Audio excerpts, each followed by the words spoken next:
Hello students, welcome. आज हम फिर से एक बार आइसोमेरिज्म के बारे में पढ़ेंगे। पिछले वीडियो में हम आइसोमेरिज्म का डिफिनीशन, आइसोमर्स का डिफिनीशन, उनके टाइप्स के बारे में पढ़े थे। आज हम उनके टाइप्स के बारे में डिटेल में उनके एग्जाम्पल्स के साथ पढ़ेंगे।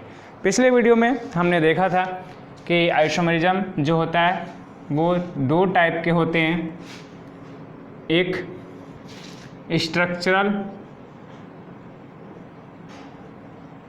आइसोमेरिज्म और दूसरा स्टीरियो या स्पेस आइसोमेरिज्म।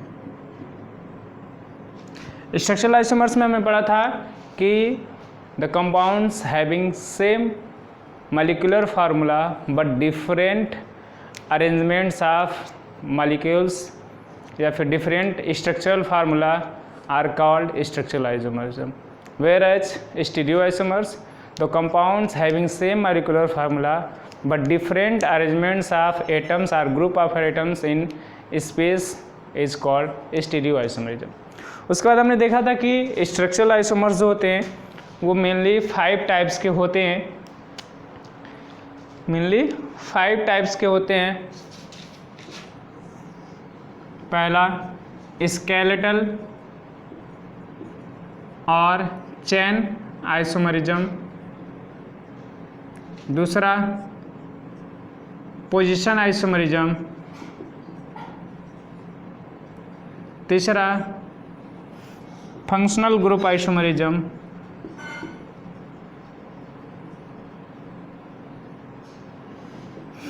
चौथा मेटामरिज्म और पांचवा टाटोमरिज्म। इसी तरह से स्टीरियो में हमने देखा था कि 3 टाइप्स होते हैं, पहला ज्योमेट्रिकल आइसोमेरिज्म, दूसरा ऑप्टिकल आइसोमेरिज्म और तीसरा कन्फॉर्मेशनल आइसोमेरिज्म।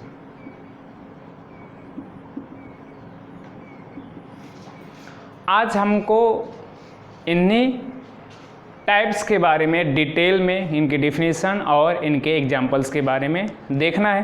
तो चलिए शुरू करते हैं हम लोग इनके टाइप्स के बारे में डिटेल में देखना। तो पहला हम लोग लेते हैं स्ट्रक्चरल आइसोमर्स के types.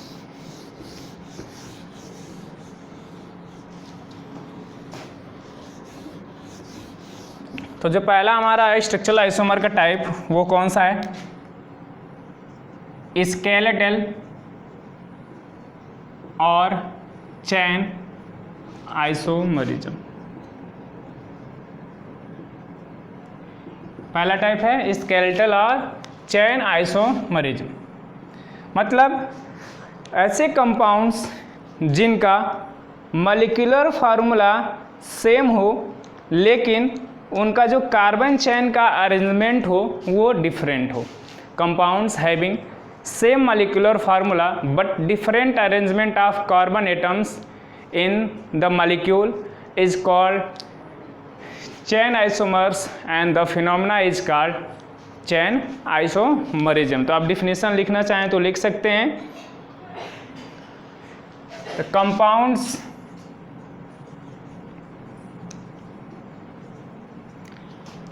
having the same molecular formula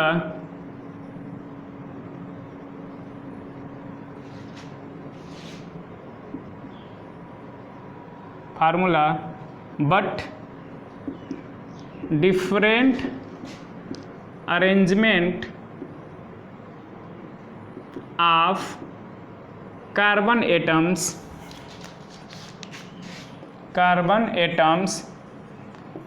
within the molecule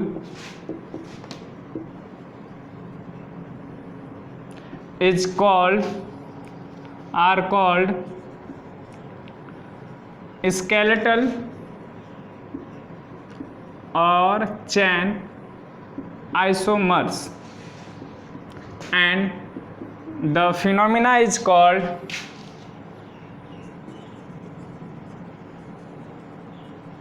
and the phenomena is called chain or skeletal isomerism। ठीक है, तो ये डिफिनीशन है इसका। अगर जैसे हाइड्रोकार्बन्स की बात करें तो जो शुरू के 3 हाइड्रोकार्बन्स होते हैं एल्केन में, मीथेन, इथेन और प्रोपेन, इनके कोई भी चैन आइसोमर्स नहीं बनते हैं, ये कोई भी आइसोमर्स नहीं शो करते हैं। जबकि जो चौथा है ब्यूटेन, हम एग्जाम्पल्स की बात कर रहे हैं। ब्यूटेन यानी फार्मूला C4H10, ये जो होता है ये 2 तरह के आइसोमर्स का शो करता है, जैसे CH3, CH2, CH2, CH3 एक आइसोमर ये, दूसरा आइसोमर CH3, CH, CH3 और यहाँ पे एक आ जाता है आपका CH3, ये आपका है N ब्यूटेन और ये 2-मिथाइल प्रोपेन। इस तरह के आइसोमर्स के बारे में हम लोग क्लास 10th में भी देख चुके हैं कि ऐसे ही आइसोमर्स के बारे में हम लोग क्लास 10th में पढ़े थे, जिसमें हम लोग ब्यूटेन का, पेंटेन के आइसोमर्स ड्रा किए थे, हेक्सेन के आइसोमर्स ड्रा किए थे।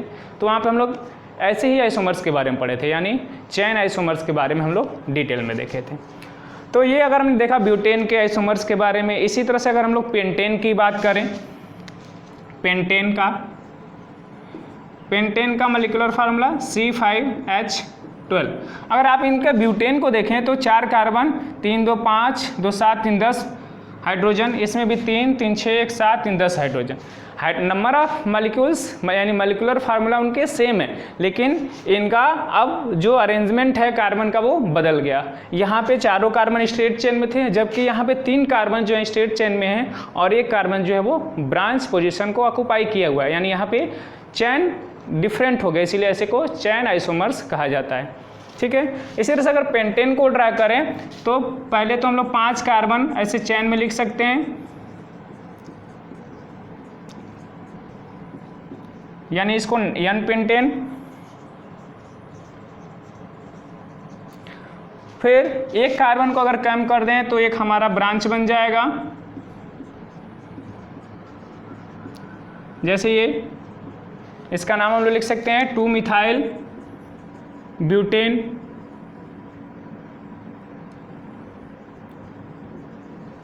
साथ ही इसका एक और आइसोमर बन सकता है, एक और कार्बन इधर से कम करके,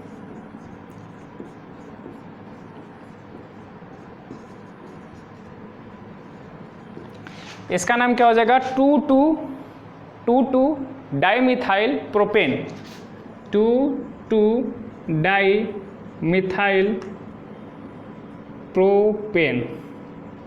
ठीक है, 2,2 डाइमिथाइल प्रोपेन। कुछ और एग्जांपल्स देखें, आप डिफिनीशन लिख लीजिएगा पॉज करके।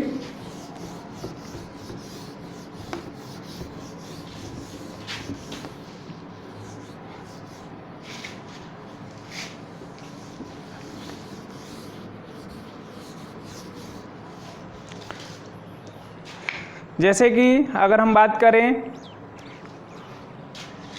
2 एग्जाम्पल देखें हम लोग, तीसरे एग्जाम्पल की बात करें अगर C4H9OH, C4H9OH की बात करें तो इसके कितने आइसोमर्स बन सकते हैं।